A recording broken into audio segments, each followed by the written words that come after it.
L'actualité n'est pas seulement une suite d'informations, c'est une histoire qu'on raconte. C'est le monde qu'on décrypte. Je suis avec vous pour donner du sens aux faits qui façonnent notre quotidien. Bienvenue dans Minute d'Actu. À New York s'est ouverte la 80e session ordinaire de l'Assemblée générale des Nations unies. Le chef de l'État, Denis Sassou Nguesso, y prend part aux travaux de cette grande instance onusienne, placée sous le thème cette année « Mieux ensemble, plus de 80 ans au service de la paix, du développement et des droits humains ».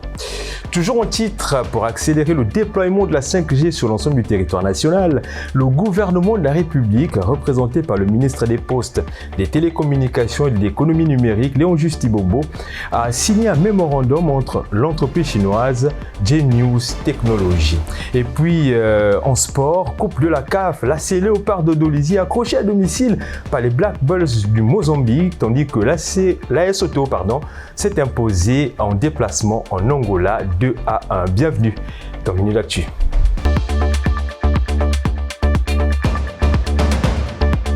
À New York s'est ouverte la 80e session ordinaire de l'Assemblée générale des Nations unies. Le chef de l'État, Denis Sassou Nguesso, y prend part aux travaux de cette grande instance onusienne qui réunit chaque année des dirigeants du monde entier pour débattre des sujets de l'heure. Placé sur le thème « Mieux ensemble, plus de 80 ans au service de la paix, du développement des droits humains », cette session coïncide avec un moment hautement symbolique, le 80e anniversaire de l'Organisation des Nations Unies. Créée en 1945 dans les ruines de la Seconde Guerre mondiale, l'ONU s'est imposée comme le forum universel où s'élaborent les règles de coopération internationale. Au programme de cette édition, des échanges sur des crises sanitaires persistantes, sur les défis climatiques, entre autres. Et pour le Congo, la présence du président Denis Sassou Nguesso illustre la volonté de faire entendre la voix de l'Afrique sur les grands dossiers multilatéraux et surtout géopolitiques. Le 18 septembre 2025, le ministre des Postes, des Télécommunications et de l'Économie numérique, Léon-Juste Ibombo, a signé un mémorandum d'accord avec Colin Zhang, vice-président de la société chinoise Genius Technologies. Ce partenariat stratégique a pour objectif de renforcer les infrastructures numériques sur l'ensemble du territoire national. On l'écoute, Léon-Juste Ibombo à propos. Avant de parler de l'objectif, il faut d'abord parler de la vitalité de la politique menée par son Excellence M. Natal Collinet Makosso sous l'impulsion éclairée du président de la République, chef de l'État, son Excellence M. Denis Sassou Nguesso, qui a fait du numérique un de ses engagements dans le cadre du PND 2022-2026.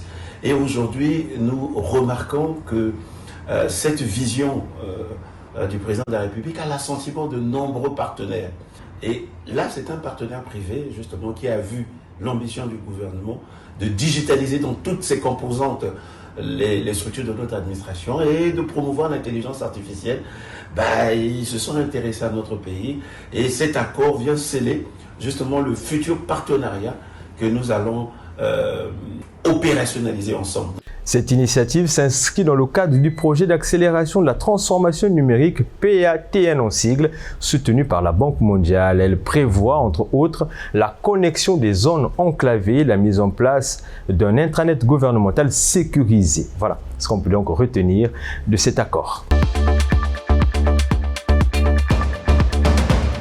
À Pointe-Noire, sur le plan national et même international, grâce à Internet, les populations de Yanga dans le district de Madingokai pourront désormais communiquer avec leurs proches. En effet, un site de télécommunication a été inauguré ce 22 septembre par l'ARPCE et le fonds FASUS et MTN Congo en présence de l'autorité préfectorale du Kwilu, Paul Adam Dibouilou. C'était un reportage signé Franchamat. À Yanga, les cartes SIM étaient autrefois rangées dans les tiroirs. Le service mobile money indisponible, Internet inexistant. Mais grâce à cette antenne de télécommunication, cette localité ne sera plus comptée parmi les points enclavés de la République du Congo. Car la technologie nécessaire pour les opérations de communication y est désormais implantée. Le sous-préfet de Madingokai y voit une ouverture sur le monde. Cet événement marque une date importante pour tout notre district en général et le village Yanga et alentour en particulier. En effet, Grâce à cette infrastructure, nous entrons résolument dans une ère de connectivité accrue, d'ouverture vers le monde extérieur et de facilitation d'échanges. Notre pays, le Congo, n'est pas resté en marge de la dynamique mondiale de développement continu des infrastructures de communication numérique. Louis-Marc Sakala, directeur général de l'ARPCE et secrétaire du FASUS, se veut être plus clair. 203 localités connectées, dont Yanga est la toute dernière. 375 000 citoyens habitant dans les zones pour la plupart très enclavées, éloignés et difficiles d'accès sont désormais inclus dans l'ère du numérique. Ces chiffres parlent d'eux-mêmes et traduisent la détermination qui caractérise les équipes du FASUS dans l'accomplissement de leur travail à travers le territoire national depuis environ 5 ans d'activité. Certes, beaucoup reste encore à faire, mais au vu des résultats que nous avons déjà atteints, nous pouvons dire avec un sentiment de satisfaction et beaucoup d'humilité que la promesse d'un Congo entièrement connecté est aujourd'hui réalisable par le FASUS. Ce site est loin d'être une action isolée. Des actes ont été posés, d'autres suivront probablement, a formulé le président du comité du FASUS. Ce site n'est pas une action isolée. Elle s'inscrit dans une dynamique globale de transformation de Yanga au pas à pas. Dans l'éducation, avec la construction et la réhabilitation de l'école primaire et du collège de Yanga, permettant à nos enfants d'apprendre dans de meilleures conditions.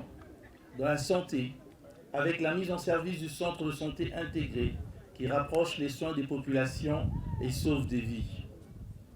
Dans les infrastructures de base, avec l'électrification de certains quartiers et l'extension des réseaux d'eau potable améliorant la qualité de vie des familles. À ce tableau vient désormais s'ajouter une avancée décisive, celle de l'accès aux télécommunications modernes qui ouvre Yanga au numérique et au monde entier. Et le préfet du Kouilou, Paul Adondi-Bouilou, qui analyse les faits. Autant le boulevard énergétique fait du bien aux populations parce que l'électricité est arrivée un peu partout, autant également le maillage connectique qui est en train de se faire et qui est arrivé jusqu'ici à Yanga prouve que le Congo est en marche. C'est la passerelle entre cette communauté et le monde, parce qu'aujourd'hui le monde est devenu planétaire. La joie des populations, une réaction plutôt naturelle. Mais moi j'avais une CMTM que j'avais abandonné dans mon buffet parce que ça ne fonctionnait pas. Vous voyez un peu comment est-ce que la joie, tout le monde, il y a une grande satisfaction. En tout cas, on avait des parents de partout. Pour les jeunes, ce n'était pas facile. En tout cas, nous sommes très contents. Cette connexion de Yanga fait suite aux travaux d'électrification en février 2024, un tout qui fera sans doute de ce village un coin tout à fait différent de l'habituel.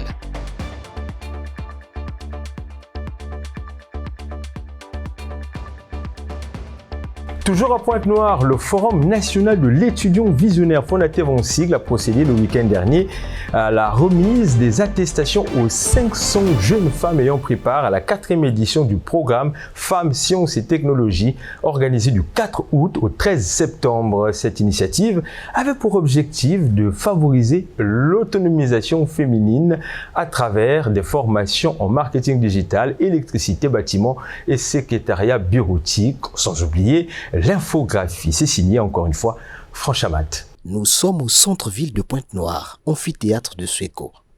Plus de 300 places assises, majoritairement occupées par la gente féminine.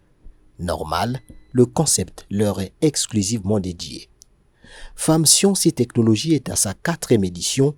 500 jeunes filles ont eu droit à 45 jours de formation en marketing, digital, électricité, bâtiment, secrétariat bureautique et infographie.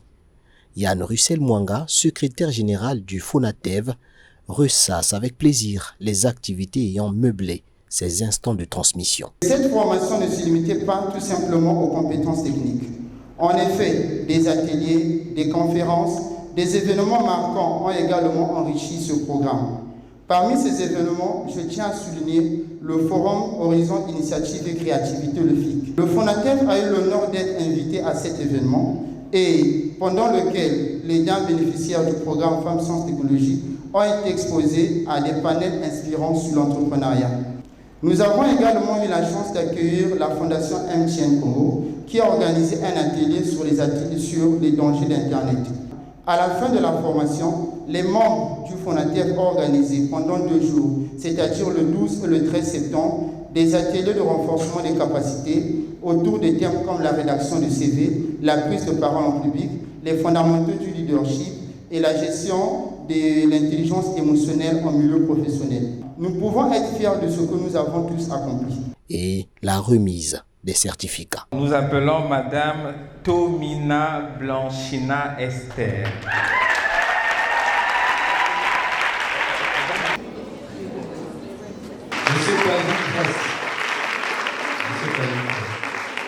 La place de la femme n'est pas que dans le foyer, assène Doré Farnel Kanda, président du FONATEF qui prend particulièrement à cœur les questions de formation de la jeune fille. Nous lançons encore un appel à l'endroit de toutes ces femmes qui pensent encore qu'elles sont faites que pour le foyer. Ces femmes qui pensent encore qu'elles ne sont faites que pour inonder les réseaux sociaux avec les twerks et les danses. Au nom de tous les membres du FONATEF, du conseil d'administration du FONATEF, des bénéficiaires de la 4e édition du FONATEF, de toutes les 2000 et quelques femmes que le FONATEF a déjà formées à travers ce programme, c'est de lancer encore un appel aux autorités publiques d'accompagner davantage des femmes en République du Congo. C'est encore un appel à Madame le maire de la ville de Pointe-Noire de lancer encore cet appel que ces jeunes dames comptent sur elles, que vous comptez sur elles pour des stages, vous comptez sur elles pour une insertion professionnelle, vous comptez sur elles pour un appui. Doré Kanda qui formule ensuite un message particulier à la plus haute institution du pays. À Monsieur le Président de la République, chef de l'État, merci pour les actions qui sont menées par le ministère en charge de la femme, mais nous demandons encore plus. Nous sollicitons davantage et davantage des actions pour l'épanouissement de ces jeunes femmes. Qu'on parle du Congo à travers elles, qu'on parle du Congo à travers le numérique, à travers leur implication, pour les confirmer que la jeunesse de Pointe-Noire n'est pas dans la distraction. Une cérémonie de remise des attestations tenue non sans le regard attentif du conseiller socio-culturel du maire, érudit Bumba Madjela. Lorsqu'une femme se lève pour apprendre, c'est toute une nation qui se lève pour avancer. Former une femme, c'est former toute une nation, c'est clair. En ce qui concerne le programme Femmes, Sciences et Technologies, le FONATEF, Forum national de l'étudiant visionnaire, a à son actif environ 2000 jeunes filles formées.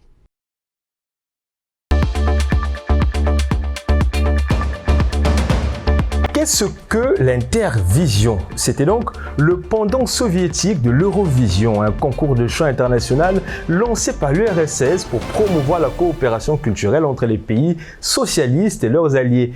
Actif, surtout dans les années 1970 et 1980, elle avait Moscou comme capitale, comme centre où se tenait donc cette activité. À l'époque, plusieurs pays africains étaient donc invités en tant que pays amis, on pouvait y compter le Congo-Brazzaville, l'Angola, le Sénégal ou encore la République centrafricaine. Mais, pour ne pas dire, il y a peu, à la Live Arena près de Moscou, l'Intervision renaît dans sa version moderne. Une trentaine de pays étaient donc présents, parmi lesquels plusieurs représentants africains. La Guinée avec sa voix envoûtante de Mariam Keïta, le Mozambique avec Annabella ou encore la République centrafricaine avec David Koma et Madagascar avec Lala Ramanatsoa. Le Vietnam a remporté le concours grâce au chanteur Duc Phuc. Mais la soirée a surtout été une célébration des voix africaines qui ont su captiver le public et rappeler l'histoire de ce concours mythique. En sport, les clubs congolais étaient sur la scène africaine ce week-end. L'AC Léopard de Dolisie a été accroché à domicile par les Black Bulls du Mozambique, tandis que l'AS Otto est allé s'imposer 2-1 à Luanda face au Primeiro d'Augusto. C'est signé Kefan Kombila. Le football congolais a vécu un week-end riche sur la scène africaine. Au stade Alphonse Massamba Débat, l'AC Léopard n'a pas réussi à faire la différence devant son public. Les Fauves du Niari ont été accrochés 0 partout par les Black Bulls du Mozambique lors du match aller du premier tour préliminaire de la Ligue des Champions. Un résultat qui complique légèrement leur mission puisqu'il faudra aller chercher la victoire à Maputo. De son côté, l'AS Otoyo a montré plus de réalisme. En déplacement à Luanda, le représentant congolais s'est imposé 2-1 face à Primeiro d'Agosto dans le cadre de la Coupe de la Confédération. Un succès à l'extérieur qui place l'équipe d'Oando en position favorable avant la manche retour devant son public. Mais derrière ces résultats encourageants, un problème persiste. Le championnat national tarde à démarrer. Son report prive les clubs engagés en compétition africaine de matchs de préparation essentiels pour huiler leur effectif et maintenir le rythme de la compétition. Dans ce contexte, l'AC Léopard et l'AS Otoyo devront compter sur leur expérience et la solidarité de groupe pour franchir l'obstacle continental et continuer à porter haut les couleurs du Congo. Le rideau tombe sur la carrière de Samuel Umtiti, champion du monde 2018 avec l'équipe de France. À 30 ans, le défenseur formé à l'Olympique Lyonnais, révélé au FC Barcelone, a passé par Lecce, a officiellement mis un terme à sa carrière professionnelle. Freiné par des blessures récurrentes au genou, Big Sam laisse un souvenir d'un joueur puissant et décisif, notamment grâce à son but face à la Belgique en demi-finale de la Coupe du Monde 2018. Malgré une carrière marquée par les aléas physiques, Umtiti restera dans l'histoire du football français comme l'un des artisans du deuxième titre mondial des Bleus. Triste nouvelle, l'artiste chanteur Yellowman, de son vrai nom Ghislain Poiti, s'est éteint ce samedi 20 septembre à Pointe-Noire, ancienne voix emblématique du groupe Extra Musica. Il a succombé des suites d'une longue maladie après avoir été hospitalisé. Toujours page noire, Ashley Mabiala, plus connu dans le monde culturel sous le pseudonyme de Malache, a été mise en terre hier au cimetière de Bellevue. NTI Média présente ses condoléances les plus attristées à sa famille, ainsi qu'à tous les proches et à l'ensemble des artistes congolais. C'est donc la fin de cette session d'information. Mesdames et messieurs, prenez soin de vous. Je vous dis demain, même heure, même fréquence. Au revoir.